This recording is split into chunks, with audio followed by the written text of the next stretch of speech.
Socrates and the Lake. A long time ago, there was a rich young man who desired wisdom above anything else, and for that, he traveled far and wide to go seek out the wisest man in the land, to ask him to teach him everything he knew. And lucky for him, the wisest man in all the land at that time just happened to be none other than Socrates himself. Well, the young man, when he finally arrived at the Agora in Athens, elbowed his way to the front, kicking people aside, and said, "Master, I have finally come to find you. I desire wisdom more than anything else. Teach it to me. Teach me all you know." Socrates looked at the young man in surprise. "Really?" he said. "You desire wisdom more than anything else?" "Of course," said the young man. "That's why I have come all the way here, so that you will teach me." "Ah," said Socrates. "Well, in that case, follow me." And he took the young man outside of the city, over the hills, until they reached a lake, a small, quiet, beautiful lake, hidden away from people. "There you go," said Socrates. "Stare at your reflection in the water and tell me what you see." Eagerly, the young man raced to the side of the lake and stared down at his reflection.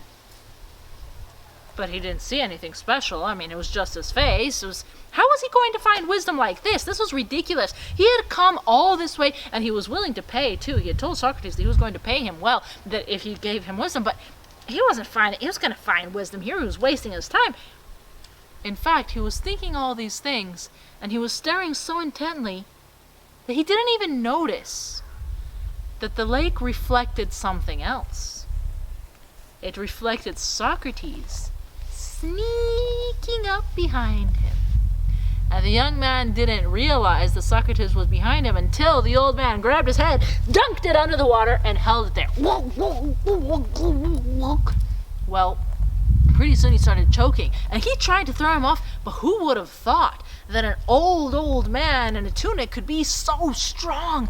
Oh, he fought with him, and pretty soon he started really getting desperate. His lungs felt like he was about to burst, and he started fighting with all his might. This time he was fighting for his life. That man was crazy. He was going to kill him. He was actually going to kill him, and he kept on fighting, and finally he started seeing light at the end of a tunnel. "Oh, no. And finally, he managed to throw Socrates off and jumped up. "Hey, what's wrong with you? Are you insane?" Socrates, meanwhile, picked himself up, wrung out his beard, wrung out his toga, and started walking away. "Hey! Where are you going? Come back here! What was that? Why were you trying to kill me?"